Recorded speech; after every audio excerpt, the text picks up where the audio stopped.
Y pues quedamos en que aquí hay un div en el que hay dentro otros 40 divs y pues no podemos leer muy bien qué es lo que está sucediendo, ¿no? Nos encontramos con una especie de callback hell, pero de HTML, y aquí ya tenemos el contenido que nos importa. Polymer lo que nos va a solucionar es este problema de no entender y de no comprender lo que está solucionando, entre muchos otros, pero quiero empezar por allí, porque como desarrolladores nosotros no escribimos código todo el tiempo, leemos código y reescribimos un poco de él la mayor parte de nuestro día laboral. Entonces, ¿por qué no hacerlo muchísimo mejor en términos de legibilidad? ¿Y qué les parecería a ustedes tener algo como, por ejemplo,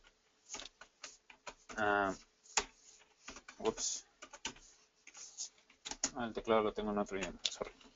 De tener cosas como navbar, y obviamente lo tendríamos que cerrar, navbar, y dentro de este navbar podríamos tener, por ejemplo, un elemento que fuera una lista, tal vez,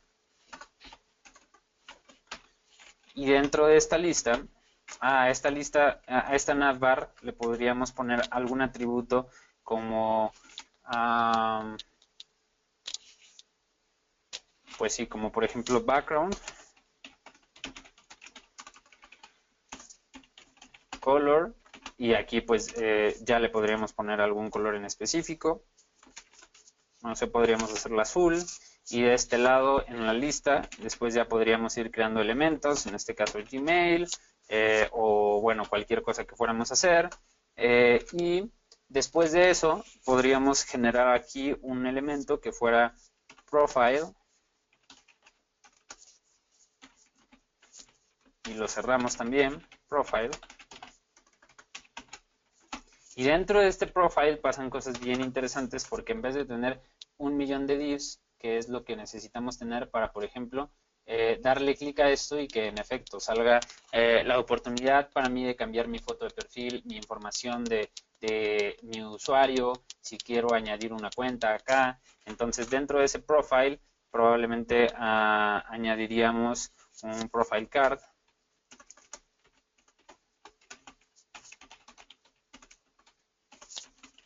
Un profile card por aquí, y también lo cerramos. Card, y ahí está, ¿no? Y este entonces no debería llamarse profile, debería llamarse, por ejemplo, profile condensed, y aquí podríamos copiar esto y pegarlo acá. Y listo. ¿Qué tan sencillo es comprender esto a comparación de comprender todas las divs que teníamos nosotros anteriormente? Es una manera muchísimo mejor de distribuir el código, de darle legibilidad y de poder mantener nuestras aplicaciones de una mejor forma. Además, pues, ¿qué pasa si yo les digo que gracias a Polymer y a los Web Components, todo el código que se ha involucrado en este Profile Condenser va a estar encapsulado, tanto sus estilos como la forma en la que funciona va a ser propio y no va a poder afectar a componentes que pudieran darse después, como un search box o algo por el estilo, que también estuviera en nuestro body. No tienen la capacidad de interactuar con ellos a menos que explícitamente nosotros se lo indiquemos. Y de tal forma, pues también nos sirve para modularizar nuestro código de una forma muchísimo más correcta, ¿no?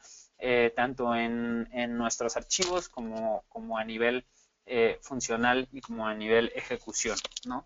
Entonces, esto es lo que a grandes rasgos nos puede dar un web component, pero no es solamente la idea de crear un custom tag, que eso lo podemos hacer sin utilizar web components. Es la idea completa de cambiar nuestro paradigma de pensamiento a quiero crear componentes que interactúen entre sí.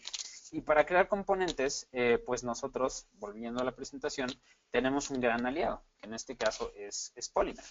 ¿Qué es un web component por sí solo? Pues es una nueva tecnología adaptada paulatinamente por todos los navegadores modernos, que nos permite extender y personalizar HTML tal y como lo conocemos, ¿no?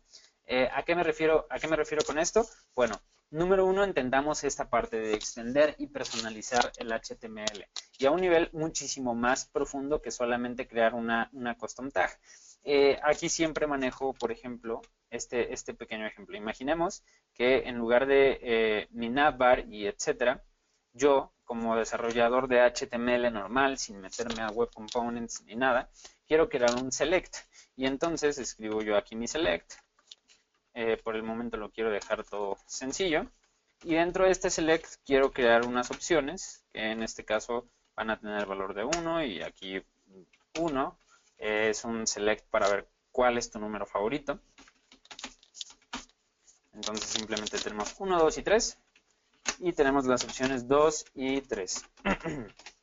Dentro de estos números, supongamos que yo prefiero el 3, entonces por default va a estar seleccionado. Y listo, entonces tenemos una opción, tenemos un select con opciones que van desde el 1 hasta el 3 y que va a estar el valor del número 3 pues ya seleccionado, ¿no? Yo puedo abrir esta página yéndome a mi escritorio y abriendo la página. Y listo, tengo seleccionado el número 3 y puedo hacer entre el 1 o el 2 y volver al 3. Pero en ningún momento yo tuve que programar qué pasaba cuando yo le doy clic acá. ¿Cómo es que esto se está desplegando si yo no realicé ningún evento ni estoy escuchándolo de ninguna forma? Y sin embargo, esto sucede. Y cuando yo selecciono el 1, resulta que pues se reemplaza, ¿no? Y me da a entender que ya escogí otro valor. Sin embargo, en mi código nunca tuve que especificar nada de este estilo. Y ese es el siguiente beneficio de mi Web Component. Todo va isolado dentro de sus propios archivos y no tengo que especificar todos esos comportamientos. Esos comportamientos cuando creo el componente los programo, pero una vez que lo estoy consumiendo no hay necesidad de hacer nada de eso. Va a funcionar como una tag completamente nueva de HTML.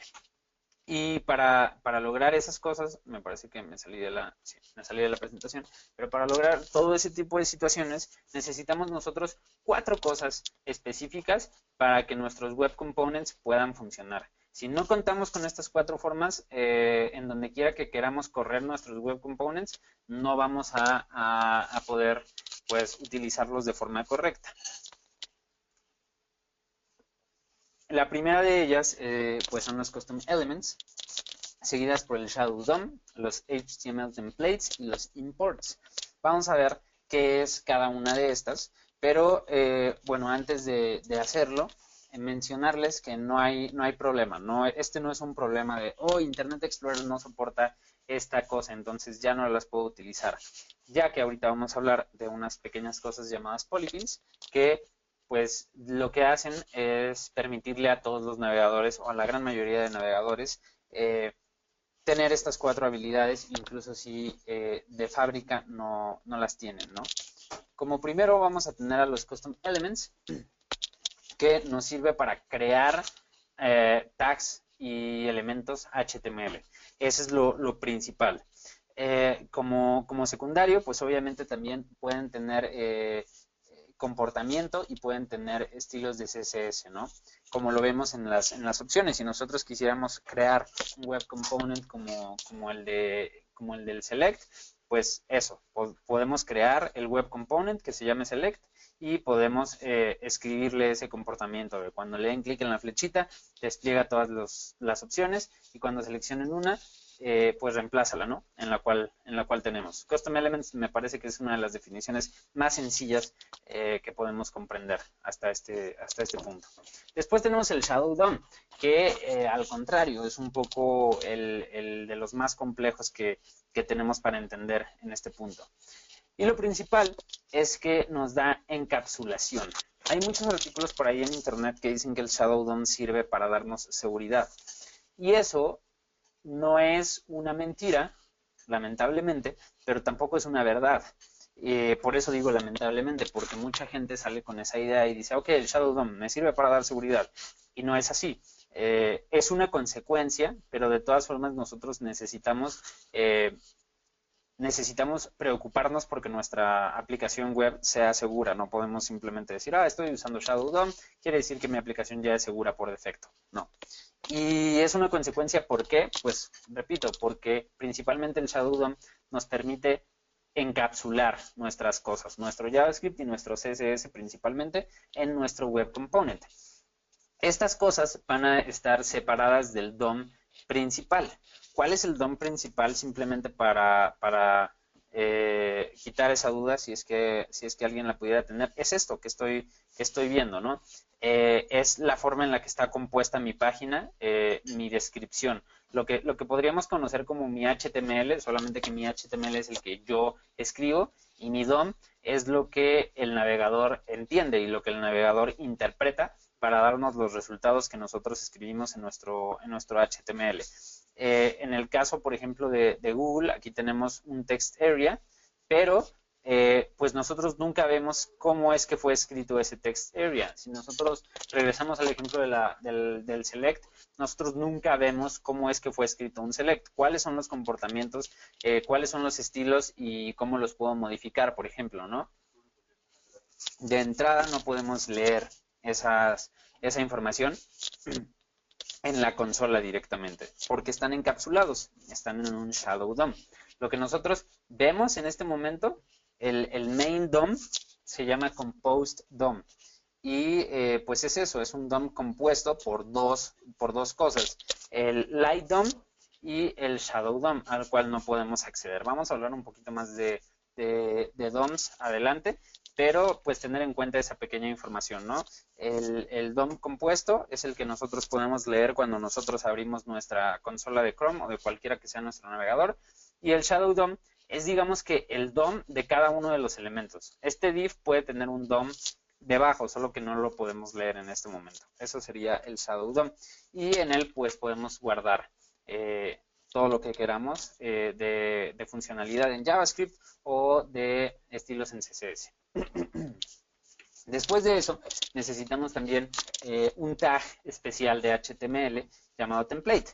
Y este, pues, es un mecanismo para mantener contenido del lado del cliente sin que sea rendereado. Es decir, volvemos a lo mismo del DOM y de estas cosas que les estoy hablando. Cuando yo escribo HTML y lo mando a que sea leído por un navegador web, el navegador web lo lee y lo convierte en un DOM. Y en este DOM pues ya podemos interactuar. Pero este tag de template es un mecanismo que nos permite cargar todo ese contenido dentro del navegador, pero que no lo renderee en ese momento. ¿Y por qué no querríamos que lo renderee en ese momento? Pues muy simple, por razones de performance. ¿Qué pasa si este botón de Google Search no me llevara a otro sitio, sino que hiciera que apareciera otra parte del sitio debajo? Y este de I'm Feeling Lucky también, pero es una parte diferente completamente del sitio. Si yo hago que el navegador renderee ambas, pues estoy perdiendo tiempo de performance, tiempo de carga, y potencialmente podría perder también a mis usuarios. Y eso es algo que definitivamente no quiero. Entonces, hago que la página cargue lo más rápido posible, teniendo ese hold de todo el contenido que pudiera tener Google Search y I'm Feeling Lucky.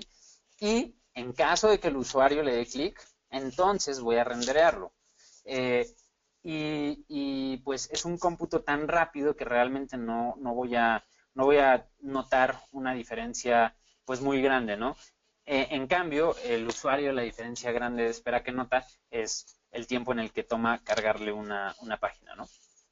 Entonces, para eso es que nos sirven los HTML templates, para mantener información sin que sea rendereada, ¿no? Y después, vía JavaScript, va a ser inicializada en el momento en el que sea necesario, ¿no? Ya llevamos entonces 3, Custom Elements, Shadow DOM y HTML Templates. Y por último, necesitamos una muy importante, que pues es una muy fácil de comprender, pero sin ella no podríamos utilizar Web Components, ¿no? Y es un mecanismo de empaquetado para los Web Components que podemos utilizar para importar HTML por sí mismo, ¿no? ¿Y a qué me refiero con importar HTML? Pues bueno, Después de crear nuestros web components, necesitamos una manera de pues poder llamarlos, por así decirlo, así como llamamos cualquier tipo de scripts o de hojas de estilo. Y la forma en la que se decidió hacerlo por estándar fue con un import. ¿Cómo va a funcionar esto? Pues bueno, de la misma manera en la que nosotros, por ejemplo, creamos un link y eso va a ser un style sheet y le vamos a referenciar un CSS, ¿no? En este caso el default de Atom, que es el editor que estoy utilizando, me lo llevaría a la carpeta CSS y luego al archivo master.css. Así es como nosotros vamos a estar importando web components, solamente que evidentemente no podemos decir que estamos importando un style sheet, vamos a hacer un import. Y pues ya aquí obviamente lo que estaríamos haciendo sería importar el master.html, que seguramente no estaría en CSS, sino por ejemplo en components. Y este HTML este archivo es el que va a tener encapsulado el HTML, el JavaScript y el CSS. ¿Ok? Entonces para eso nos sirven los HTML imports.